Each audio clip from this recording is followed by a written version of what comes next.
Yeah, good morning, everyone. This is the Data Science Seminar today with our speaker, Karsten Borgwardt.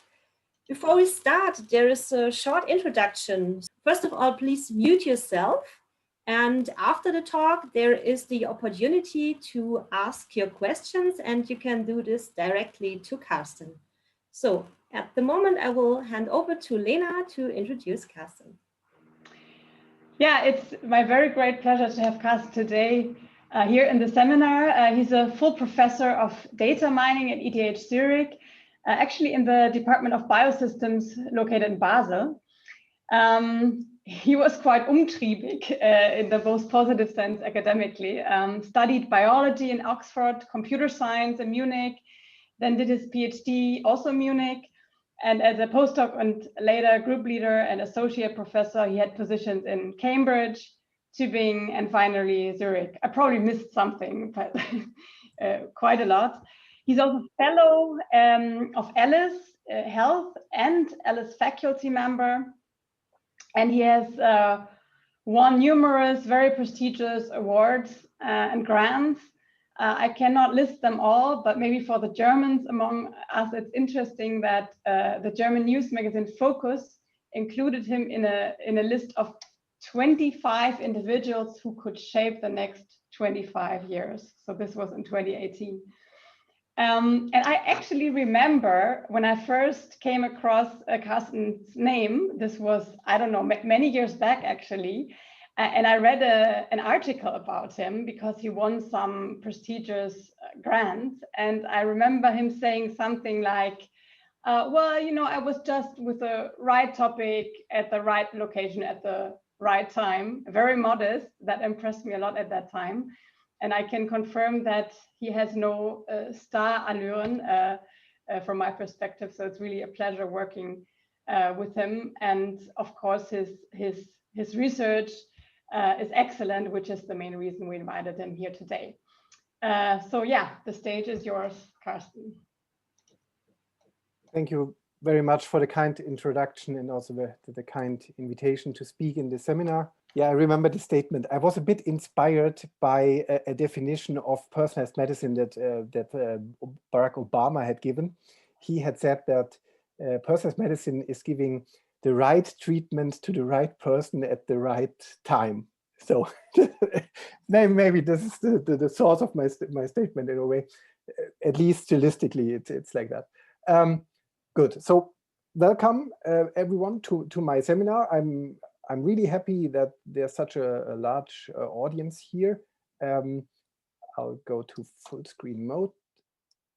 Yeah, so what you can see here on this slide is not only the title of my talk, Machine Learning in Medicine, Early Recognition of Sepsis, which I'll talk about in the next 45 minutes.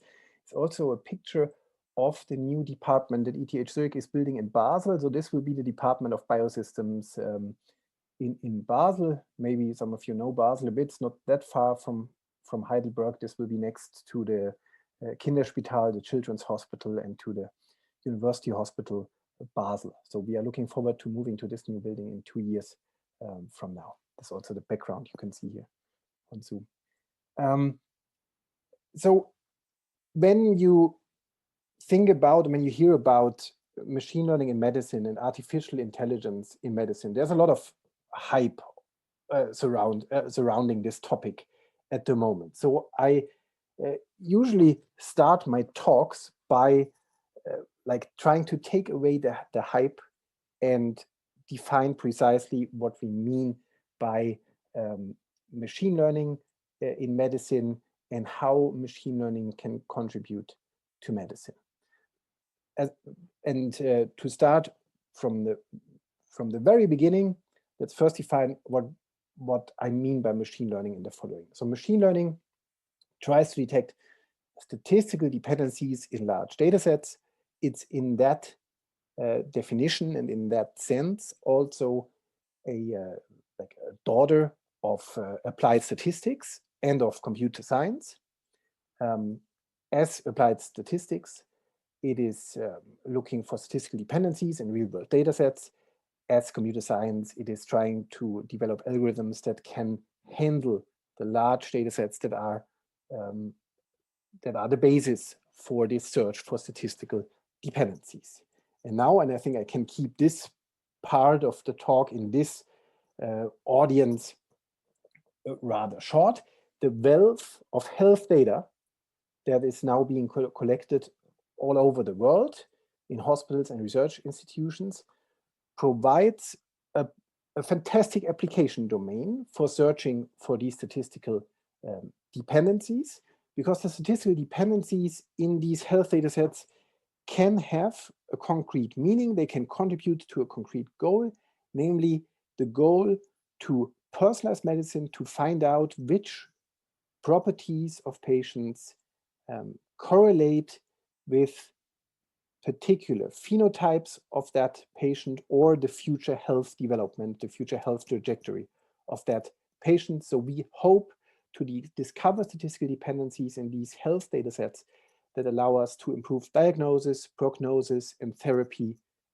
decisions tailored to the properties of each patient. And what I mentioned at the very, very beginning, Barack Obama said, it's all about delivering the right treatments to the right person at the right time. And machine learning is the tool that should, or that could get us there. That's the connection between machine learning and personalized medicine.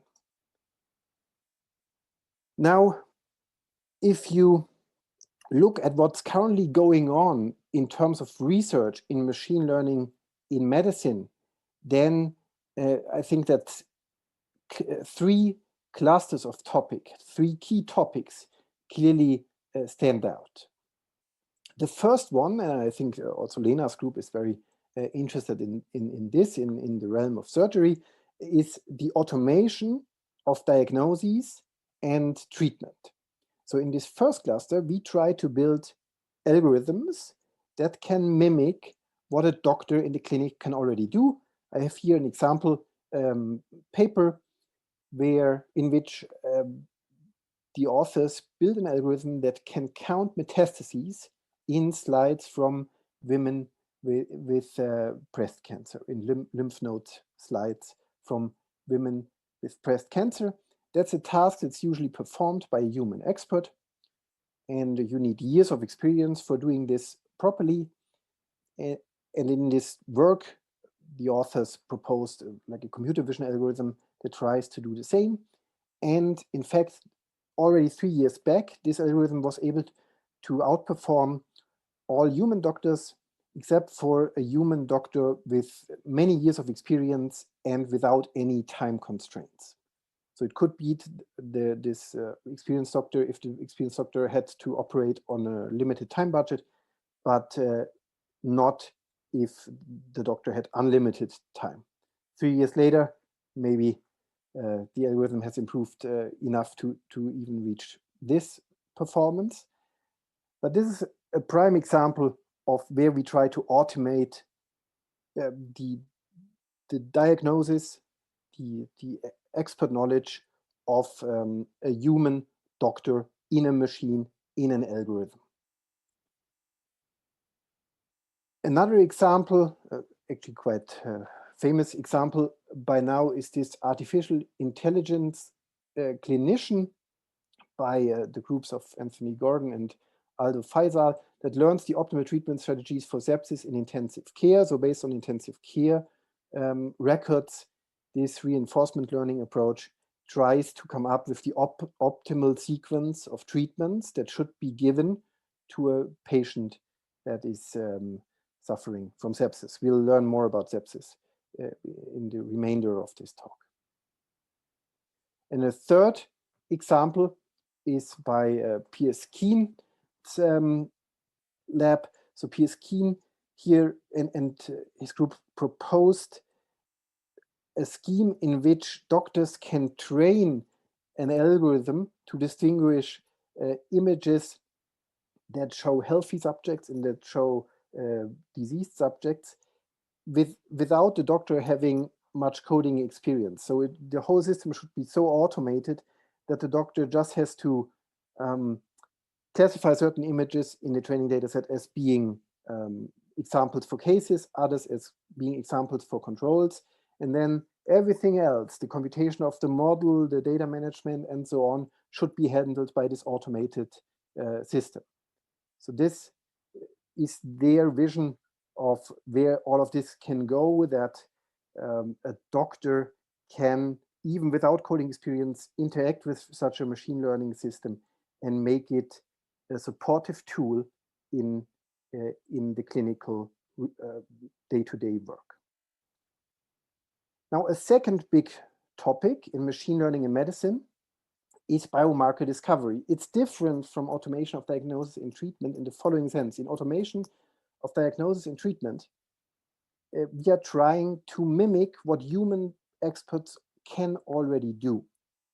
This doesn't mean that we can't outperform them with machine learning algorithms. If you combine the knowledge of the best human experts in the world in a machine, the machine may still outperform each of them individually.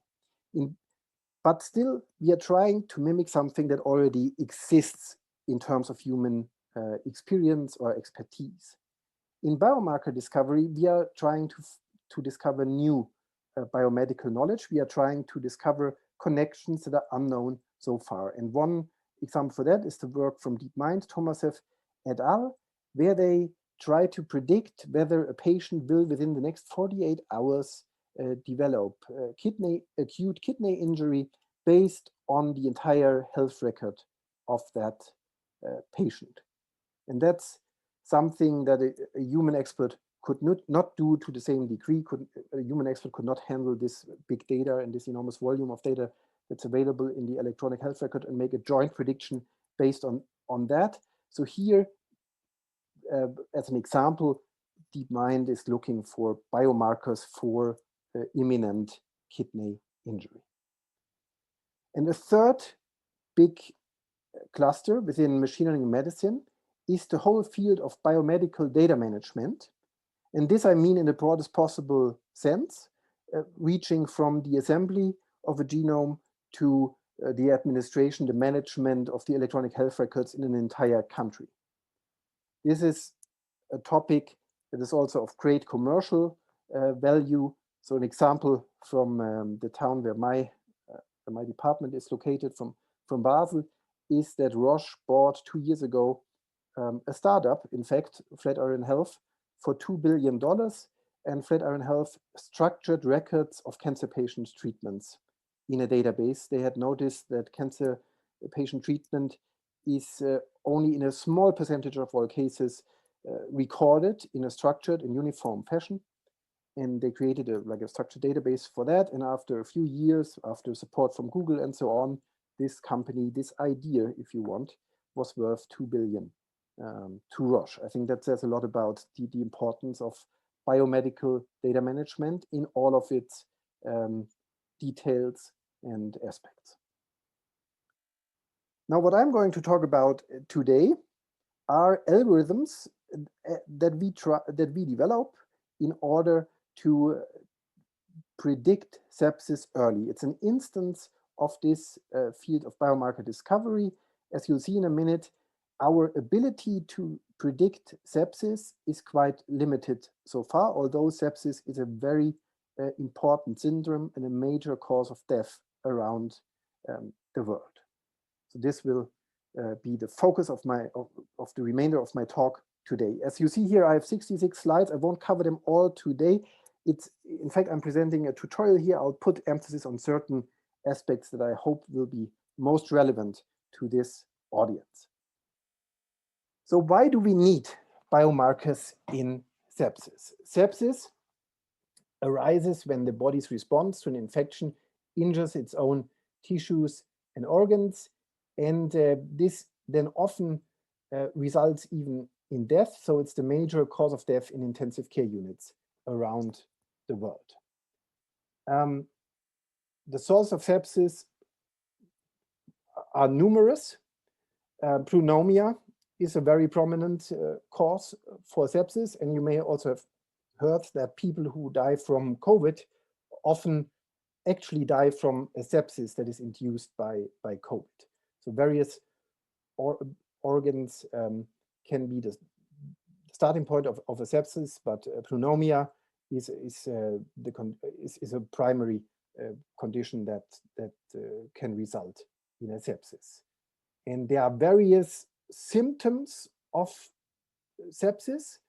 For instance, severe breathlessness, passing no urine all day, but none of them is strong enough to be useful as an early predictor of someone getting sepsis in the near future.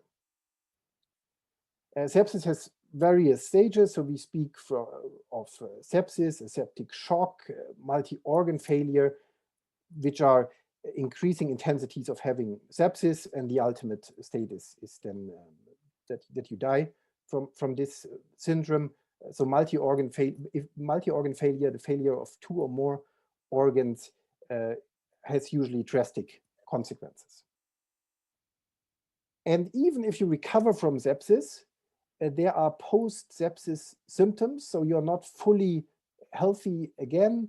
You may have difficulty sleeping, poor memory, fatigue, anxiety, and so on, months and years after suffering from sepsis. Also, it's more likely that you get sepsis again if you have had it before. The official international definition of sepsis is the so-called sepsis-free definition. Sepsis is a life-threatening organ dysfunction caused by a dysregulated host response to infection.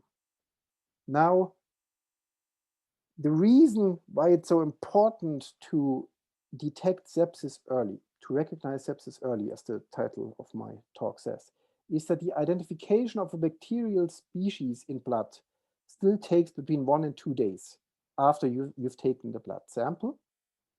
And from onset of sepsis, each hour of delayed effective antibiotic treatment increases mortality.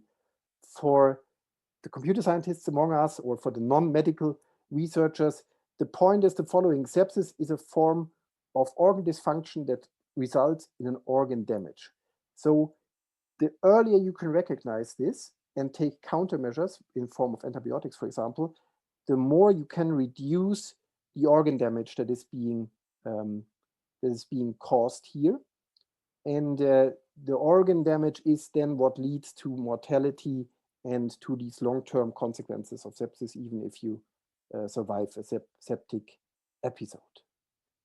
So key is recognizing sepsis early and acting upon it.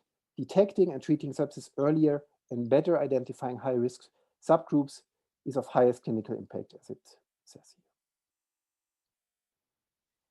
here. And we are now, as machine learners, trying to answer the question, can we answer this question using tools from machine learning and data mining, or can we even develop machine learning and data mining tools that answer this question?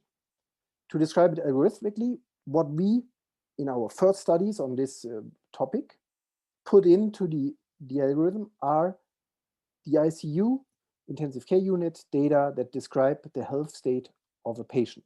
This can be the temperature, heart rate, blood pressure, respiratory rate, oxygen levels, and so on, that are continuously monitored in an ICU. So think of a multidimensional time series that we are observing here for each patient, plus some lab tests that are being performed.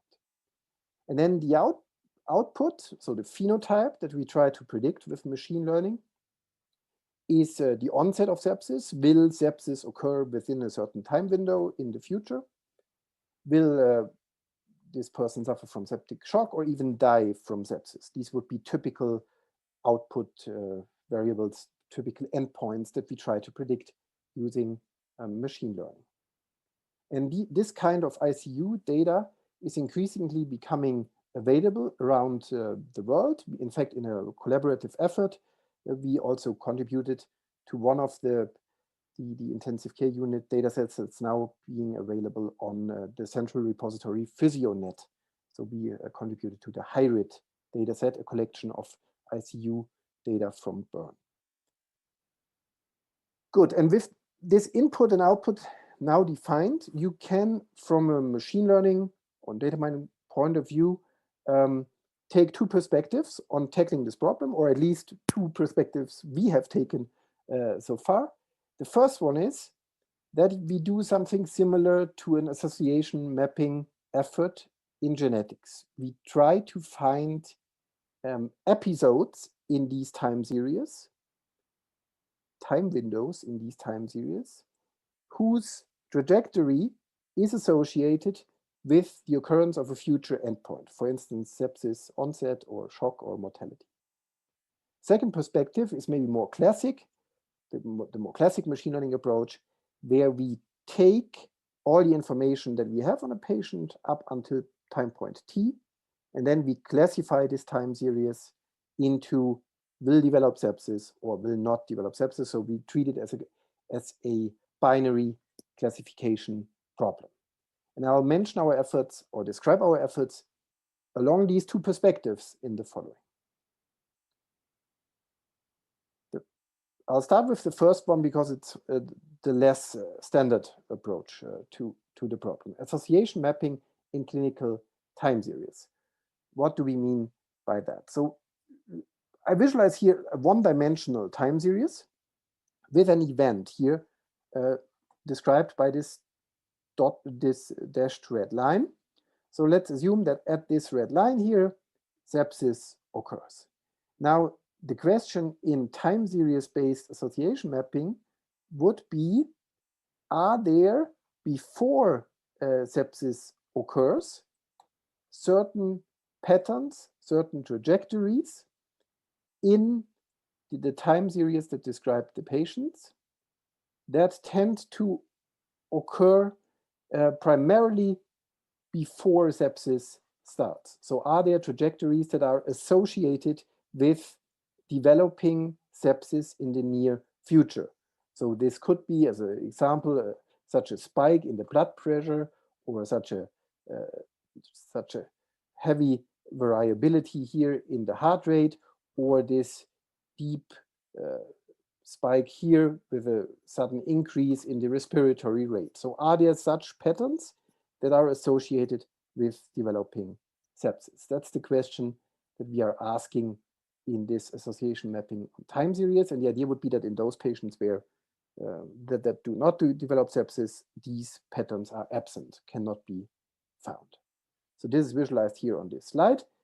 Again, in a toy example, we have 3 patients, blue, that develop sepsis, 3 patients, red, that do not develop sepsis. I've highlighted here such a small trajectory, like a double peak here, that occurs in all 3 patients that later on develop sepsis. And in association mapping in time series, we are exactly interested in these patterns. In the data mining literature, these small trajectories, time windows, are referred to as shapelets. They are short time series that are associated with a similarity threshold theta. Why do we need this similarity threshold theta? Because none of these trajectories will be exactly identical between 2 patients. So we need a criterion that allows us to tell whether the same trajectory has occurred in another patient, and we do so by computing a distance between trajectories from 2 different patients and then checking whether their distance is less than this threshold theta. So any time series with a subsequence S prime, whose distance to this shapelet S is less than theta, contains this feature, this shapelet feature, as it is called. And to state our goal precisely, our goal is finding shapelets that are enriched in one class of time series, in particular in the class of patients developing sepsis. This term shapelet, as I mentioned before, is an established term in the data mining community, originally proposed by Yi and Kyo in 2009. It's again shown here that we have this 2-class setup, y equals 1 on the left, y equals 0 on the right, and we want to find these typical trajectories that are enriched in one of the 2 classes. And now I have a number of visualizations of showing like how you generate shapelet candidates. It's maybe not so important to go through every detail here now in the following, but I'll just highlight the most important aspects. So the shapelet, in fact, can start anywhere in the time series. We don't know whether the patients were admitted to the ICU at the same point of disease progression. So these time series are shifted, are asynchronous. Anyway, we don't know whether the disease or the syndrome in that case develops at the same speed. So we don't make any requirements on the starting point of a shapelet. It can start anywhere in the sequence. And now if we have two shapelets from two patients, then we overlay them and then compute a distance. So that can be the Euclidean distance as shown here. So here the squared Euclidean distance, or like a more time series specific distance, such as dynamic time warping. So we quantify the similarity between two shapelets using a vectorial distance or some time series specific distance. And then if the distance is less than theta, as I mentioned before, then we say that this shapelet has occurred in this particular patient. But, and this is the main purpose of all of these visualizations, the number of candidate shapelets is, of course, enormous.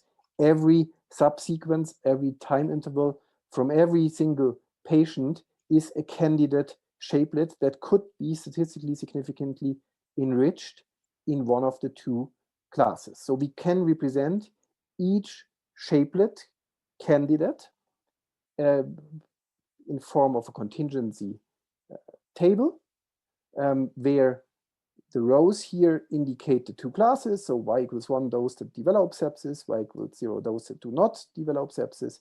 I equals 1 means the shapelet of interest S occurs in these patients. I equals 0 means it does not occur in these patients. And now we would like to find those shapelets S where, according to a statistical test on these contingency tables, for example, according to Fisher's exact test, there's a statistically significant association of the occurrence of that shapelet and the future onset of sepsis. But, and my group has worked on that for a number of years, there's now an enormous multiple testing problem that you have to solve. I mentioned every subsequence in every time series is a candidate shapelet for enrichment. So we are dealing with an enormous number of candidates and thereby hypotheses that we are testing. And all of this, remember, also depends on a threshold theta that we have set. So we even have a more complicated multiple testing problem than in other scenarios, because we also have to find the optimal value of this similarity threshold theta. And it can take, in a database of n time series, it can take n values as well. So we have so the number of hypotheses grows in every dimension extremely. How can we deal with that, with this astronomical number of candidate shapelets and hypotheses that we are testing? Here it's stated that for 100 time series of length 100, which would be a very small and a very short data set in an ICU, we already have 10 to the 8 candidate shapelets, because the number of shapelets grows linear in the number of time series, quadratic in the length of the time series, m squared, because it can be of any length, so we can have any start and end point within the time series, and it's linear in the number of possible similarity thresholds theta. There are n plus 1 possible thresholds, so the total number of tests is quadratic in the number of time series and in the length of these time series. So how do we deal with this enormous search space?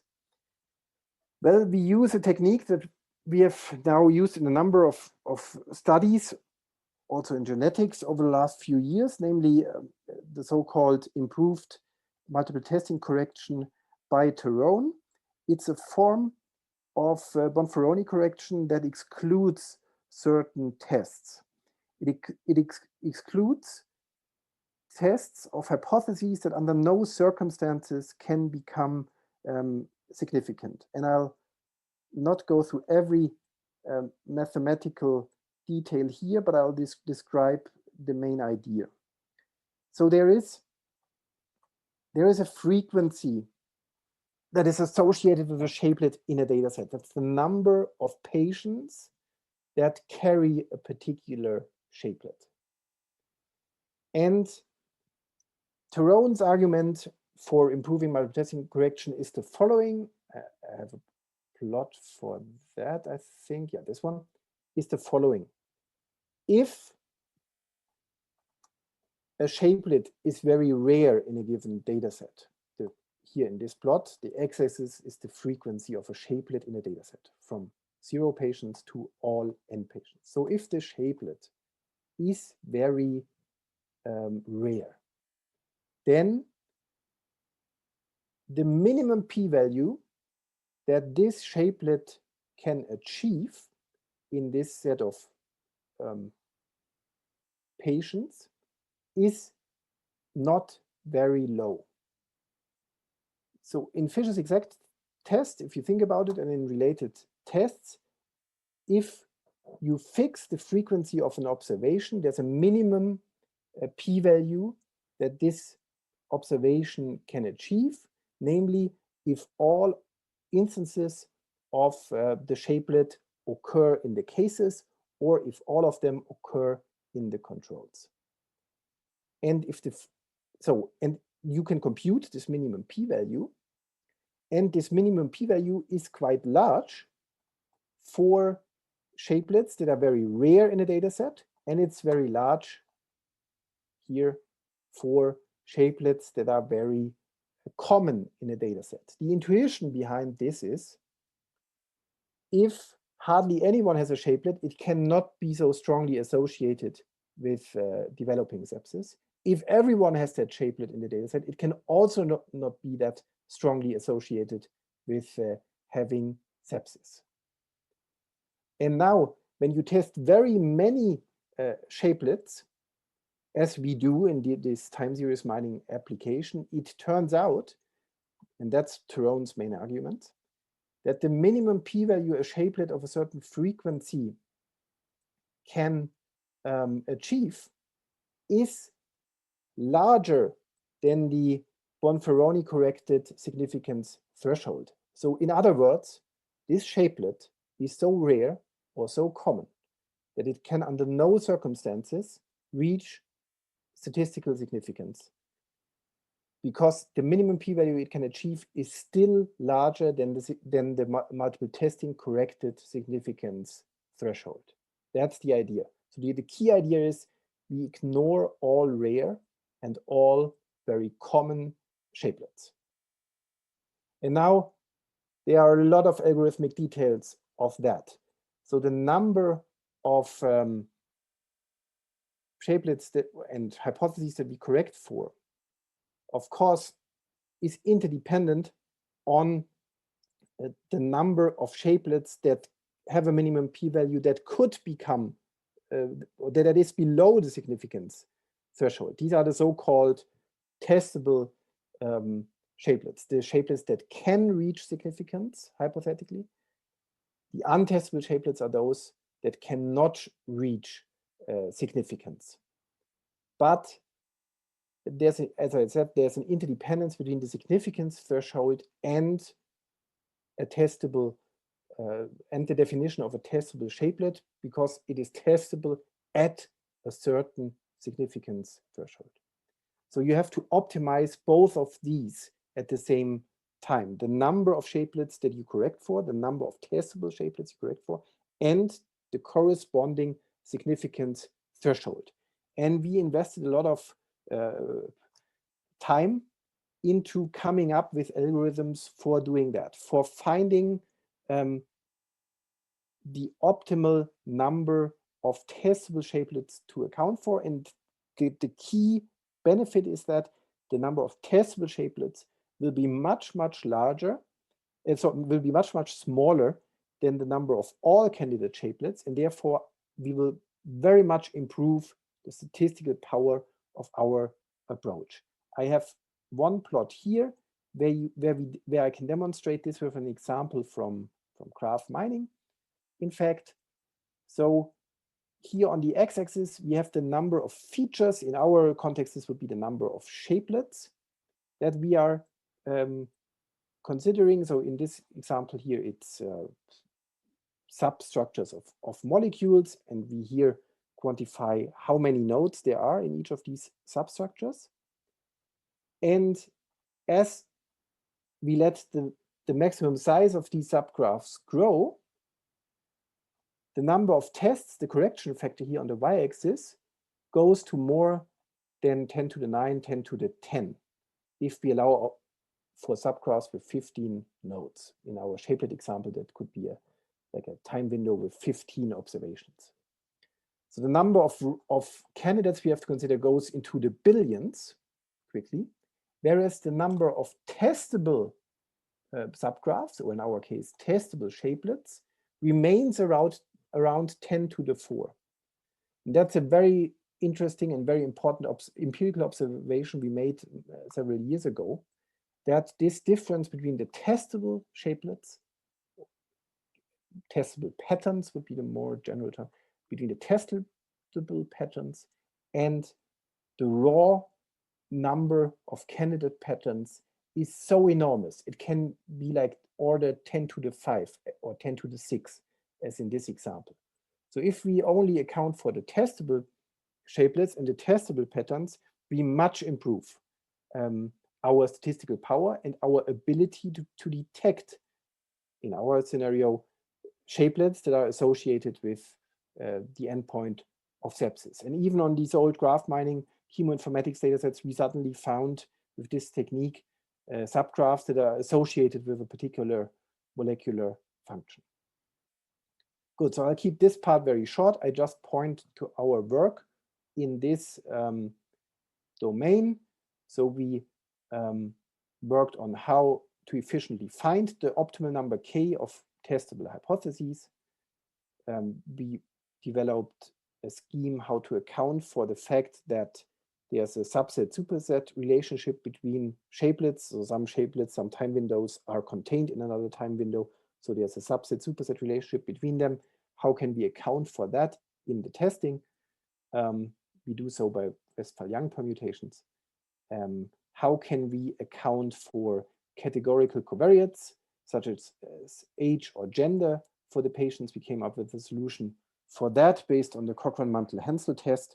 We developed a concept of testable hypotheses in this Cochrane-Mantel-Haenszel test.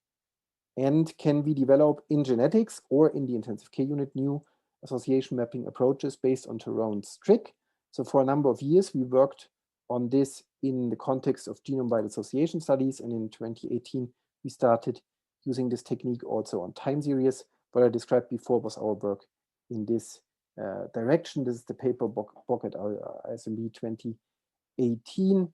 So we here, I'll cut this also rather short, we here came up with an efficient way of determining the number of testable shapelets in such a shapelet enrichment problem setting.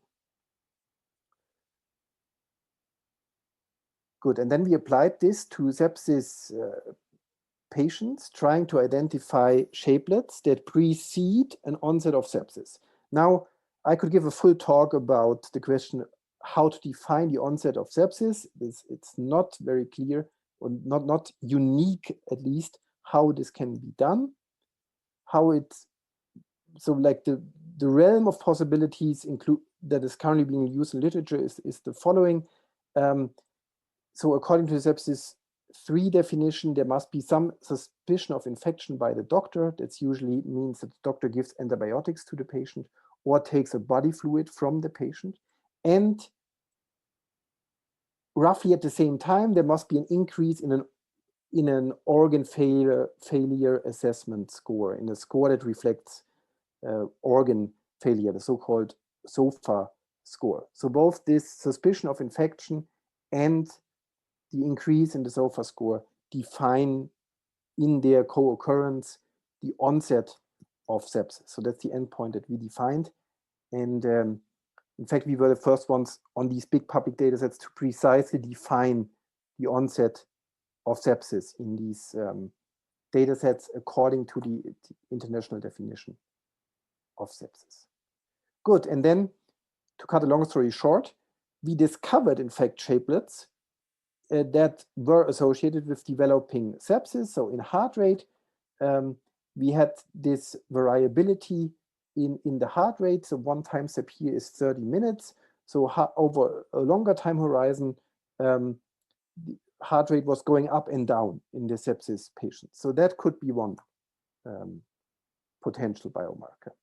In the respiratory rate, we saw a drop into an abnormal regime, followed by a sharp increase. This drop into an abnormal regime has in fact been reported in the medical literature as a phenomenon, as an observation associated with sepsis.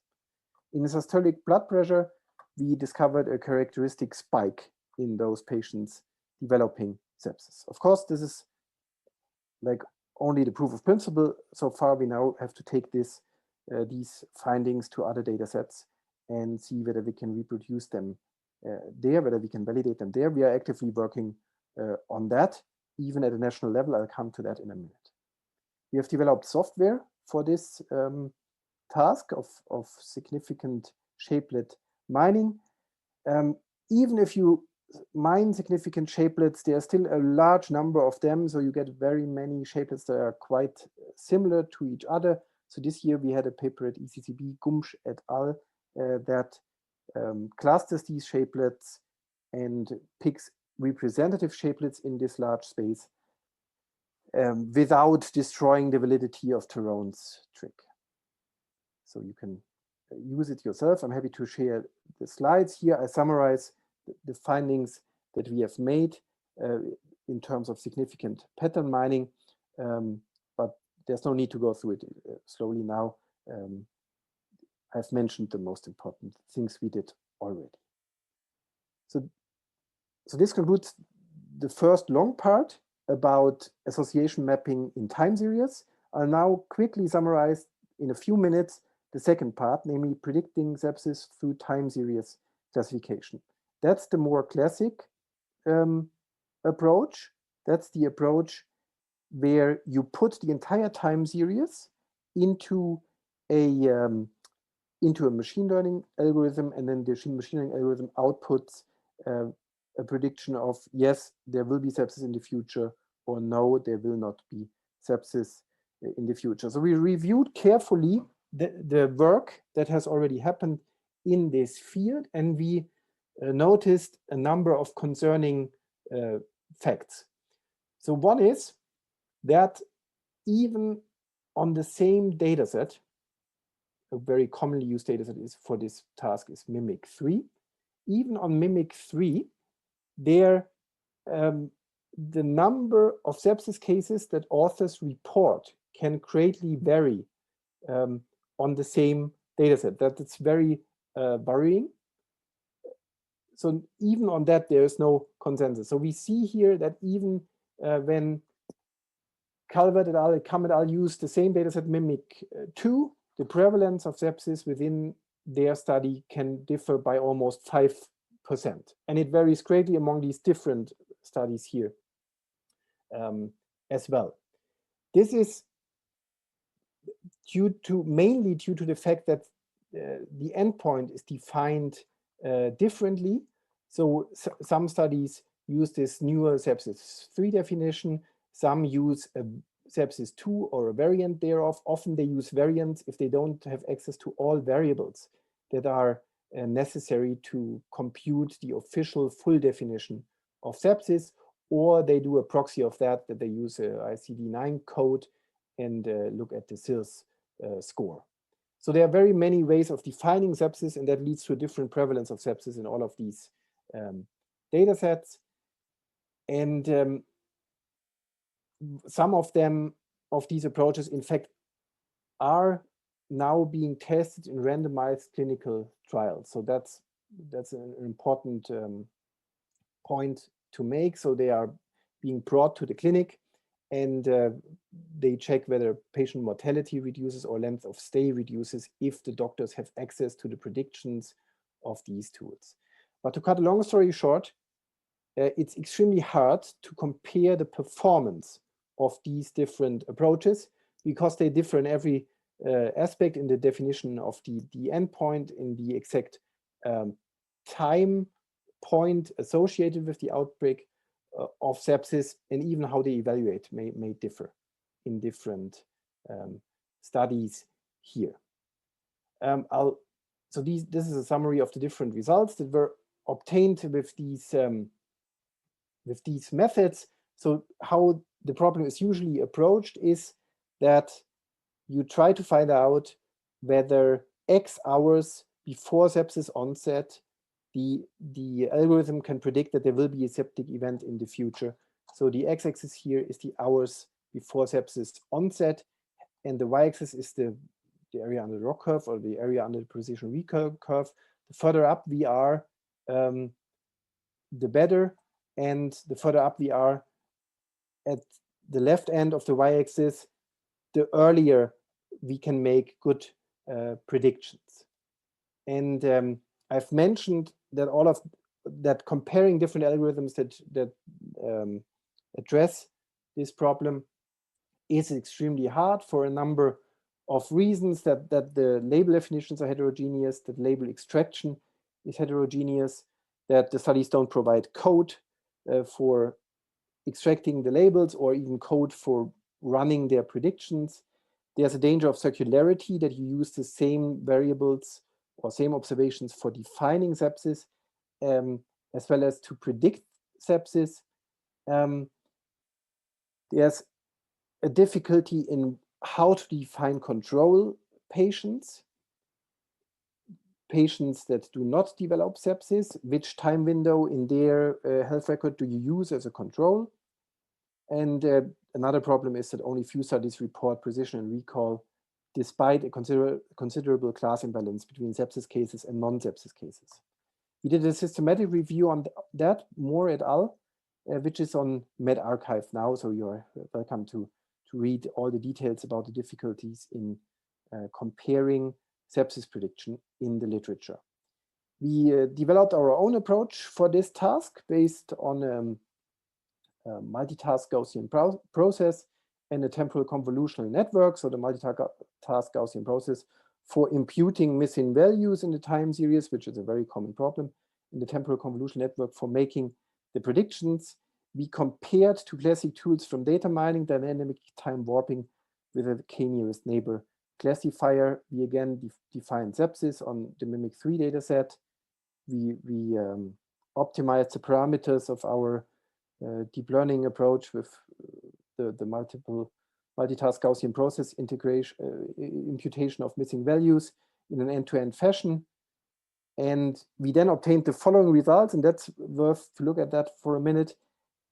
So interestingly, and that's also a take-home message for me, the area under the precision recall curve 7 hours before the onset of sepsis is highest for the classic approach from data mining. Our new approach outperforms in dark red here, the MGP TCN, does outperform like a simple temporal convolutional network and this published multitask Gaussian process with a recurrent neural network that is in a clinical trial at the moment. So these are the green and the blue lines. So we are better than those. That means in terms of the neural network architecture, there is certainly room for improvement, but 7 hours before sepsis onset, in fact, the baseline is best in terms of area under the precision recall curve. So it's one take-home message. Also compared to the classic methods, don't take it for granted that the deep learning approaches will always outperform everything. And we see the same picture here in area under the ROC curve, also with a time horizon of 7 hours. So here at the beginning, the dynamic time warping with k-nearest neighbor is best. Yeah. Good. I mentioned all of these points here, the lessons that we have learned. Now, what's coming next? Well, I mentioned that we are doing this at the national level. So together with Adrian Ekli from the University Hospital Basel, I'm coordinating a Swiss effort to harmonize Swiss ICU data from all Swiss university hospitals and to do joint sepsis prediction on this harmonized data. We have been working on this for more than 2 years. Now the data is flowing after solving a lot of legal and organizational issues, and now we are collecting in the order of 800 to 1,000 electronic health records per month. So our data set is now rapidly growing, and we plan to do sepsis prediction using routine electronic health record data on this data set. And in a second phase, we also plan to collect multi-omics data on these patients and to predict sepsis based on these multi-omics, on this multi-omics view. We did a similar study with colleagues from the computer science department at ETH around Gunnar Rätsch, and with colleagues from the Inselspital Bern around Tobias Merz for predicting circulatory failure in the intensive care unit. And this we could do with a high recall and a very acceptable false positive rate. And this work appeared in Nature Medicine earlier this year. Good, so to finally conclude, I'm convinced that automation, biomarker discovery, and biomedical data management will remain key research topics. The data will continue to grow in 3 dimensions, so in the number of patients, in the length of the observations, and in the depth of the observation from the molecular level to the higher phenotypic level. The big question for us machine learners and for the medical researchers is how to mine, how to handle and use this data, for which purpose do we want to use it, and how can we achieve that?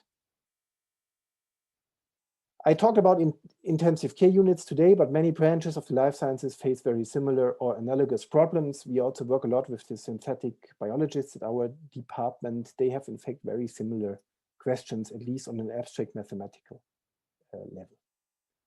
So I'm convinced that there are plenty of opportunities for machine learning in precision medicine, that we won't run out of exciting problems anytime soon. I thank you again for inviting me, and I'm happy to take your questions now.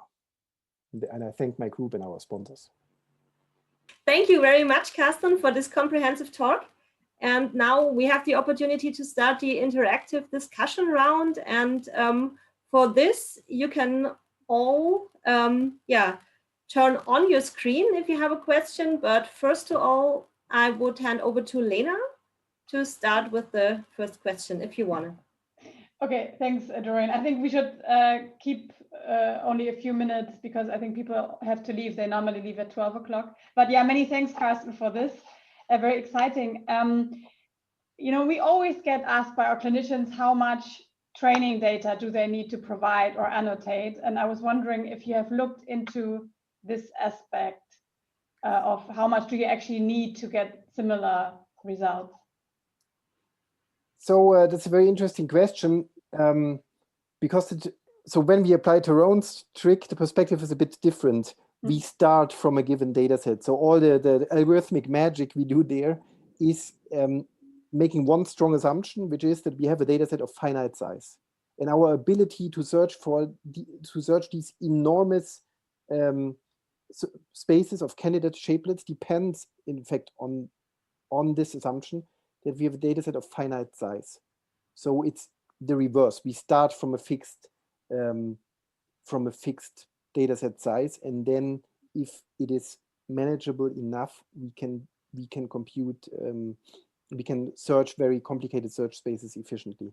Now, in the sepsis scenario, it's very hard for us also to answer this question because we don't know the effect size of the biomarkers that we will find. So it's not a question I can easily answer or fully answer at the moment. In retrospect, I might be able to answer it.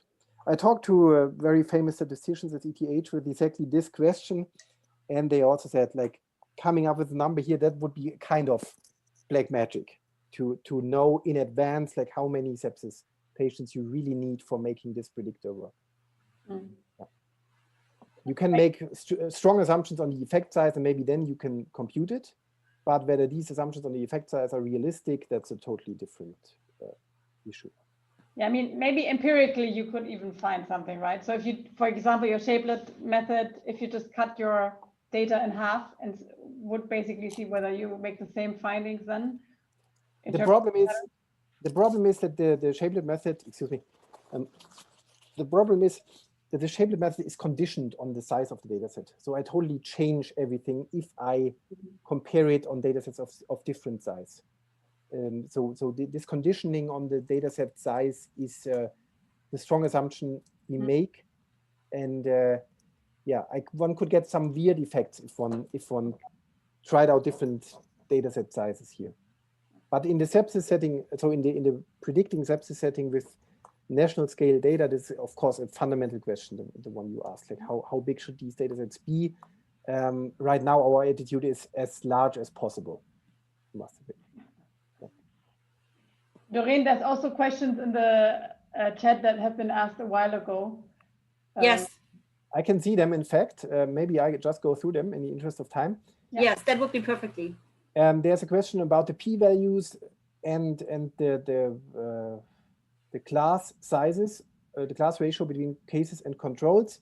Tyrone is not sensitive to that because Tyrone operates with the minimum p-value, this Tyrone trick, and the minimum p-value is in fact irrespective of the class assignment of the Shapelets. So whatever the class assignment there is, this should it should be robust to that. Yeah. And regarding the representative associated Shapelets, are these frequent enough, for example, to be embedded in advanced heart rate monitors so that these automatically get flagged? So essentially turning this into a real-time analysis. That's our dream, but we are not there yet. So right now we are doing it retrospectively on data that has already been collected. There will be some interesting effects if you do this, what we do here online, which is that Shapelets could become significant or lose significance over time. So we haven't studied this problem yet. Our vision of using this in practice would be more that that you discover interesting Shapelets retrospectively on a given data set. And then in a new patient, you check whether this Shapelet occurs in that patient, so that you treat the set of relevant Shapelets as fixed when you apply it to a new patient. That would be, in my opinion, the easier way of applying this in practice. Now, how is your work to extend Tyrone's multiple hypothesis testing procedure relate to independent hypothesis weighting? Is it helpful to go from a discrete cutoff value to a continuous weighting? I think these connections still need further exploring. I think they are not directly related, but when combined, you may still get a more powerful technique. So Tyrone's trick is very much based on the finiteness of the dataset, on the discreteness of test statistics, and thereby rules out that certain candidates can reach statistical significance. I'm sure there, and I'm very interested in that, I'm sure there might be clever combinations with other schemes of multiple testing correction. Of course, like a common question is, can you do this with false discovery rate control? You can mathematically, but you cannot compute it efficiently so far. That's the answer to that. So that's why we control the family-wise error rate with Bonferroni correction so far with Tyrone's trick. It could be extended to false discovery rate control, but so far we don't know how to do this without losing efficiency. Good. Any further questions? If not, then thank you very much for the interest and the questions and the invitation. Yeah, thank you for being here. Okay, we are at the end of our seminar. Thank you very much also to the audience. So see you in 2 weeks. Bye.